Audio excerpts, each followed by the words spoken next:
7월 11일 하나님 12시 기도에 오신 모든 성도님들 예수님의 이름으로 사랑하고 축복합니다. 오늘 하나님께서 우리에게 주시는 말씀은 열왕기하 9장 30절부터 37절까지 말씀입니다. 우리 한 목소리로 함께 봉독하시겠습니다. 예후가 이스라엘에 오니 이세벨이 듣고 눈을 그리고 머리를 꾸미고 창에서 바라보다가 예후가 문에 들어오매 이르되 주인을 죽인 너 시므리여 평안하냐 하니 예후가 얼굴을 들어 창을 향하고 이르되 내 편이 될 자가 누구냐 하니 두어 내시가 예후를 내다보는지라 이르되 그를 내던지라 하니 내려 던짐에 그의 피가 담과 말에게 튀더라. 예후가 그의 시체를 밟으니라. 예후가 들어가서 먹고 마시고 이르되 가서 이 저주받은 여자를 찾아 장사하라. 그는 왕의 딸이니라 하매 가서 장사하려 한즉 그 두 골과 발과 그의 손 외에는 찾지 못한지라. 돌아와서 전하니 예후가 이르되 이는 여호와께서 그 종 디셉 사람 엘리야를 통하여 말씀하신 바라. 이르시기를 이스라엘 토지에서 개들이 이세벨의 살을 먹을지라. 그 시체가 이스라엘 토지에서 거름같이 밭에 있으리니 이것이 이세벨이라고 가리켜 말하지 못하게 되리라 하셨느니라 하였더라. 아멘. 열왕기하 9장에서 우리는 예후가 북이스라엘의 10번째 왕으로 등극하게 되는 장면을 우리는 살펴보고 있습니다. 하나님께서는 강권적으로 예후를 왕으로 세우시죠. 그 10번째 왕이 됩니다. 예후를 왕으로 세우심과 동시에 이제 본격적으로 지금까지 우상 숭배를 일삼았던 사람들을 처단하고 심판하시는 장면이 동시에 이제 어제 말씀과 오늘 말씀에 기록이 되어 있는 것이죠. 어제 말씀에서는 북이스라엘의 9번째 왕이었던 이 요람 왕이 처형되는 그런 장면이 나왔습니다. 그런데 여러분 오늘 우리가 읽지는 않았지만 27절 말씀을 보게 되면 남유다의 왕이었던 아하시야 왕도 처형하는 그런 장면이 등장합니다. 여러분 27절 말씀을 함께 읽겠습니다. 시작. 유다의 왕 아하시야가 이를 보고 정원의 정자길로 도망하니 예후가 그 뒤를 쫓아가며 이르되 그도 병거 가운데서 죽이라 하매 이블르함 가까운 구르비탈에서 치니 그가 무깃도까지 도망하여 거기서 죽은지라. 유다의 왕이었던 이 남유다의 왕이었던 아하시야는 요람 왕을 그 병문안을 왔었어요. 그랬다가 요람 왕이 끔찍하게 죽음을 당하고 또 나봇의 이 포도원에 그 시체가 던져지는 장면을 그가 목격을 하게 됩니다. 그 장면을 보고 도망가던 아하시야를 향해 예후가 죽이라고 명령을 하죠. 그러자 이 남유다의 왕이었던 아하시야까지 죽임을 당하게 되는 장면을 우리는 보게 됩니다. 여러분 우상숭배에 빠져서 악한 길로 걸어가고 있던 이 북이스라엘을 향해 그것을 제지하거나 말리기는커녕 그 악한 세력과 손잡고 우상숭배에 함께 동참했었던 이 남유다의 왕도 결국 하나님의 심판의 칼날을 피해갈 수는 없었던 거예요. 그리고 이제 본문은 30절부터는 이세벨 왕후의 최후에 대한 장면이 기록이 되어 있습니다. 여러분 방금 전 아하시야 왕은 단지 악한 세력과 손을 잡았다라고 하는 결탁했다라고 하는 그 이유만으로 이렇게 끔찍한 최후를 맞이하게 됐는데 사실상 그 악한 세력의 장본인이자 핵심적인 어떤 당사자였던 이 이세벨은 여러분 오죽했겠습니까? 정말 상상만 해도 끔찍한 최후를 이세벨이 맞이했던 것을 오늘 본문을 통해서 우리는 보게 됩니다. 여러분 이세벨의 마지막 그 최후의 모습을 우리가 살펴보면서 이 말씀을 통해 우리에게 주시는 교훈은 무엇인지에 대해서 우리가 좀 함께 살펴보고자 합니다. 여러분 30절 말씀을 함께 읽겠습니다. 시작. 예후가 이스라엘에 오니 이세벨이 듣고 눈을 그리고 머리를 꾸미고 창에서 바라보다가 요람 왕과 아하시야 왕을 차례로 처형시키고 이제 예후가 이세벨을 죽이기 위해 찾아오게 됩니다. 그렇게 자신을 찾아온 예후를 이세벨은 맞이하게 되는데 어떻게 했다고 하냐? 지금 눈을 그리고 머리를 꾸몄다라고 성경은 말하고 있어요. 화장을 하고 외모를 가꾼 것이죠. 성경학자들은 이세벨이 예후를 이렇게 맞이하면서 화장을 하고 머리를 정돈하고 이렇게 외모를 정돈한 것은 아마도 자신을 죽이기 위해 다가오고 있는 예후를 향해 자신의 어떤 왕후로서의 마지막 자존심을 지키기 위한 몸부림으로 해석하는 경향이 많습니다. 그래서 또 오히려 그런 예후에게 마지막까지 자신이 어떤 강한 모습을 보이고자 했던 그런 목적도 있었던 것 같습니다. 사실 여기서 이세벨이 마음을 여러분 돌이켰다면 어땠을까요? 아마도 상황은 좀 바뀌지 않았을까요? 요람 왕의 죽음, 아하시아 왕의 그 죽음을 보면서 야, 나도 이러면 안 되겠다. 정신 차려야 되겠다. 아마도 그가 마음을 돌이켰다면 여러분 이세벨이 조금은 다른 결말을 맞이했을지도 모를 일이죠.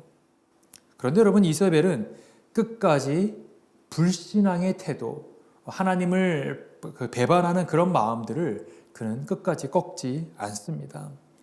게다가 여러분 31절을 보게 되면 이세벨이 아직도 정신을 못 차렸다라고 하는 것을 우리는 알게 되죠. 여러분 31절 말씀을 함께 읽겠습니다. 시작. 예후가 문에 들어오매 이르되 주인을 죽인 너 시므리여 평안하냐 하니. 이세벨은 이 예후를 향해 끝까지 조롱합니다. 그를 저주하는 말을 쏟아냅니다. 여러분 여기서 뭐라고 얘기합니까? 시므리여 평안하냐라고 얘기하죠. 여러분 여기서 나오는 시므리는 열왕기상에 나오는 인물인데 자신의 주인이었던 이 바사 왕을 죽이고 왕권을 잡아요. 왕이 됩니다. 그런데 이 시므리 왕은 불과 일주일 동안만 왕 위에 있다가 죽임을 당했던 불운했던 왕이었어요. 근데 예후를 향해 지금 이세벨이 뭐라고 얘기하고 있는 거예요? 너 시므리여 평안하냐라고 얘기하고 있는 거예요. 히브리어로 평안하냐는 샬롬이죠. 우리가 잘 아는 것처럼. 그러니까 이세벨의 이 말에는 예후 결국 너의 왕권도 시므리처럼 얼마 못 갈 것이다 라고 하는 저주와 조롱의 메시지를 담고 너 시므리여 평안하냐라고 묻고 있는 거죠. 사실상 평안하냐라고 하는 샬롬의 말과 시므리라고 하는 이 저주의 말, 조롱의 말을 함께 섞어서 덧붙여서 사용하면서 그를 오히려 경멸하고 조롱하고 있었던 것이죠. 여러분 겉으로는 샬롬을 말하고 있는데 사실 그의 마음에는 저주의 마음을 품고 있는 너무도 가식적인 모습이 바로 이 이세벨의 모습이었던 거예요. 여러분 그런데 이세벨의 이런 조롱과 경멸의 목소리 앞에서 예후는 굉장히 담대합니다. 32절 말씀 함께 읽습니다. 시작.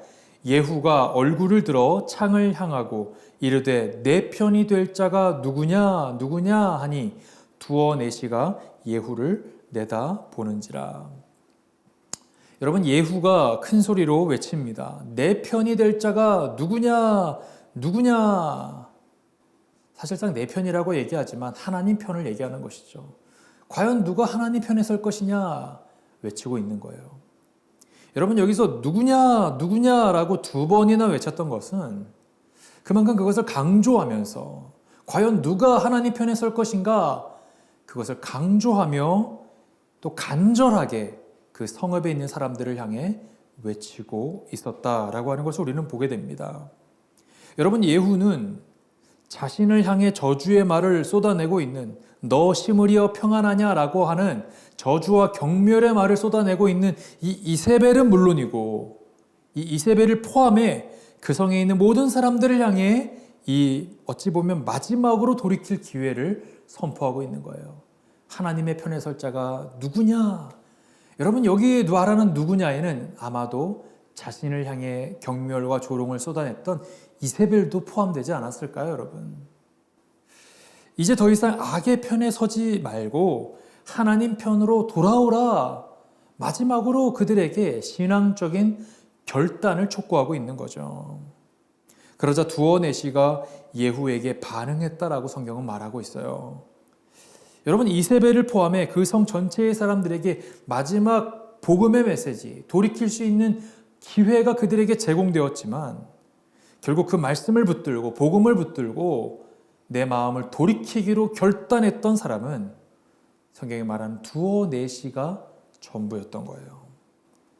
여러분, 저는 오늘 말씀을 보면서 이 세상에 우리가 복음을 전하고 신앙적인 결단을 외치고 촉구한다 할지라도 그것을 듣고 받아들이고 마음을 실제로 돌이키기로 결단하는 자리에까지 나아가는 사람들은 정말 소수에 불과하다는 거예요. 그리고 그런 소수의 사람들, 그 사람들이 과연 복음의 자리까지 나아가는 그 과정이 얼마나 쉽지 않고 까다로운지, 어려운 과정을 거쳐야 하는지에 대해서 우리는 생각을 해볼 수 있습니다. 여러분, 한번 생각해 보십시오. 이 성읍에 얼마나 많은 사람들이 있었겠습니까? 그리고 얼마나 많은 사람들이 이 예후의 마지막 외침을 귀로 들었겠습니까? 복음의 메시지를 귀로 들은 사람은 많았지만 그 메시지를 듣고 실제로 반응하고 실제로 돌이켰던 사람은 정말 극소수의 사람이었던 것이죠. 여러분, 세상은 이처럼 복음에 대해서 냉랭합니다. 마음의 강팍함을 가지고 있어요. 어떤 면에서 보면 우리가 애쓰고 수고하며 복음을 전하는 것에 비해서 실제로 맺어지는 열매는 매우 빈약해 보이는 것이 사실입니다. 그래서 어떤 사람들은 우리가 과연 선교지에 나가서 선교를 하는 것, 그것이 맞는 것인지 회의적인 시선을 가지고 있는 사람들도 있습니다. 선교 팀원들이 꾸려지고 선교지에 나가서 선교를 감당하는 것, 많은 비용이 들어가고 많은 에너지가 소요되는 것에 비해서 얻어지는 열매가 상대적으로 적다라고 여겨지기 때문이죠. 그래서 단기 선교가 효율적인 선교 방법이 아니라고 말하는 사람들도 있습니다. 그 비용과 에너지로 다른 사역에 힘쓰자라고 얼핏 들으면 설득력 있는 그런 이야기들을 하기도 합니다.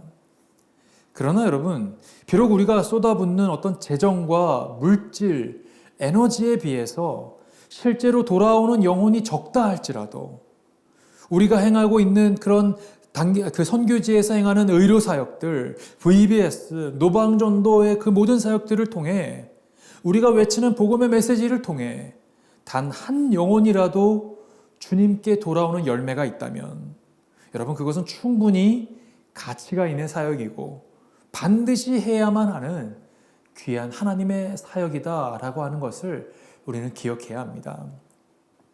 투자 대비 얻어지는 열매가 적다 할지라도 단 한 영혼이 주님께 돌아올 수 있다면 그것만으로도 충분히 가치가 있는 사역이 된다라고 하는 것이죠.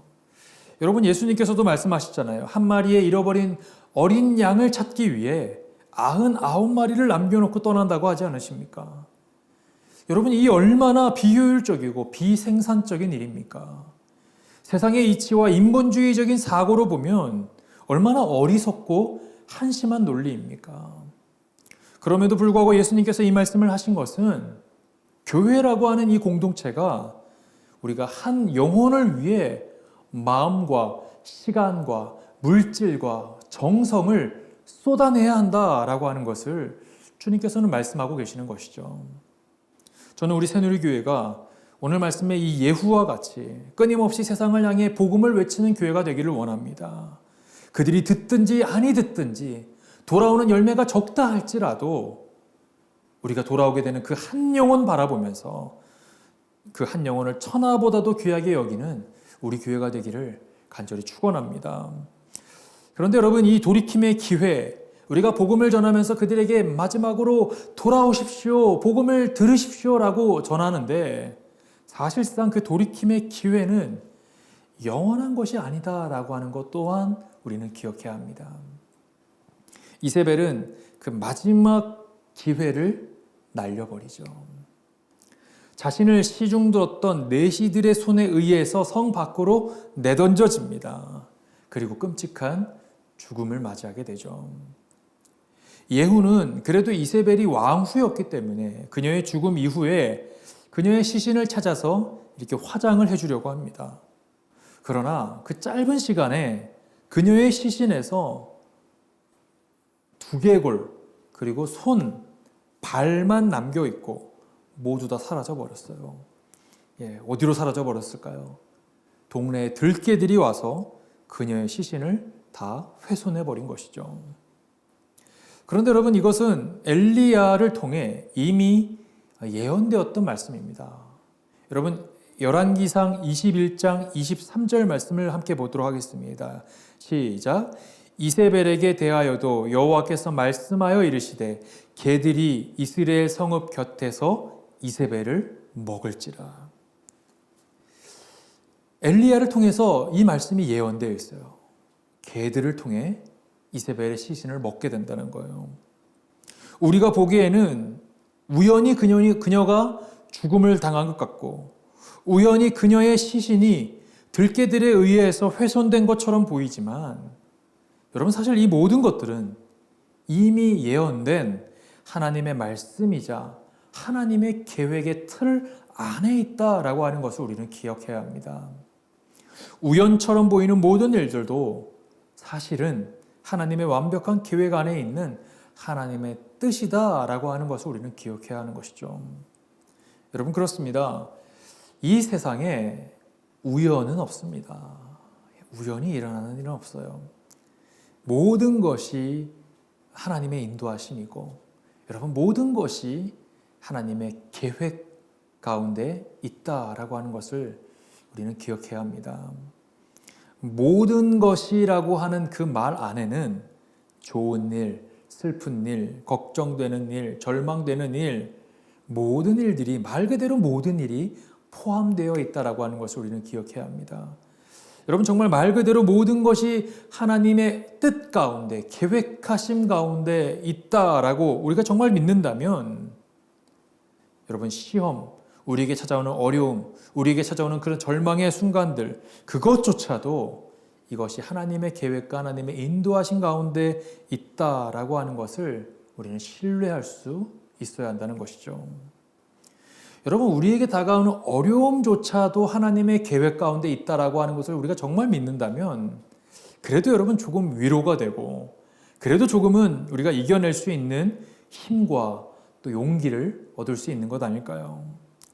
사랑하는 성도 여러분, 이 세상에 우연히 일어나는 일은 없다라고 하는 것을 꼭 기억하시고, 오늘 이세벨의 이 말씀들을 보면서 우리가 죽음이라고 하는 어떤 표면적인 것뿐만이 아니라 그 이면에 담겨져 있는 하나님의 어떤 철저한 인도하심, 하나님의 계획하심이 존재한다라고 하는 것을 여러분 기억하시고, 오늘 하루의 우리의 삶도, 또 우리의 모든 인생의 삶 가운데 일어나는, 우리 가족 가운데 일어나는 모든 일들 가운데 그 모든 것이 하나님의 철저한 인도하심과 계획하심 가운데 있다라고 하는 것을 믿으며, 때로는 슬픔, 때로는 어려움, 때로는 걱정스러운 일이 있다 할지라도 그것조차도 하나님의 인도하심이다라고 신뢰하며 믿으며 나아가실 수 있는 저와 여러분 되시기를 간절히 축원합니다.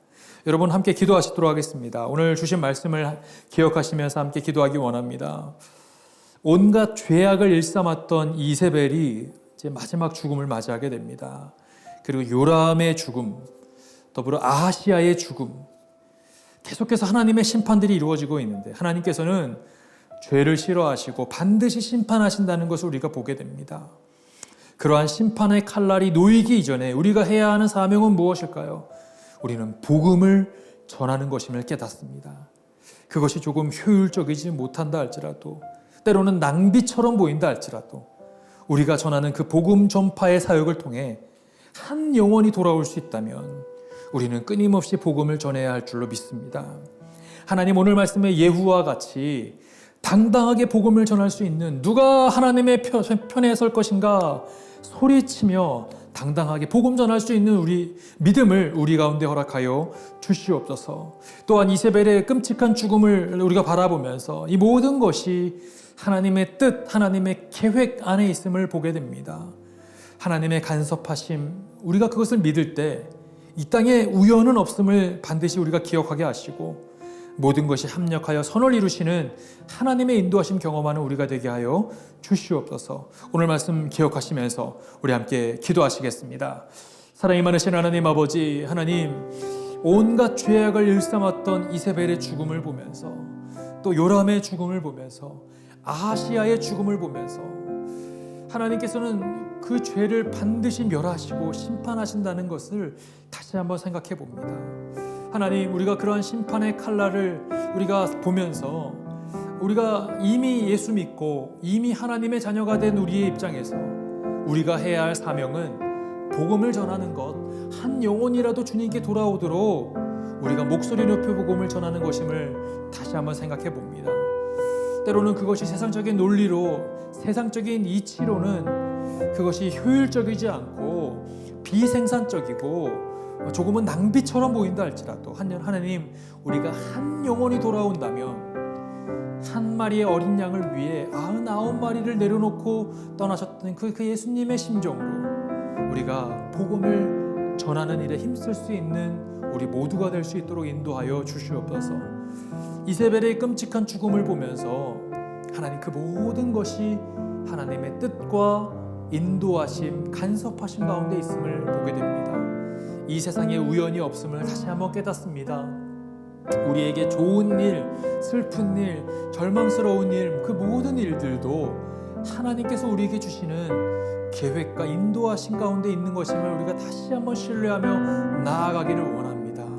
하나님, 우리 마음 가운데 그 하나님의 뜻을 믿고 나아갈 수 있는 우리 모두가 될 수 있도록 인도해 주시옵소서.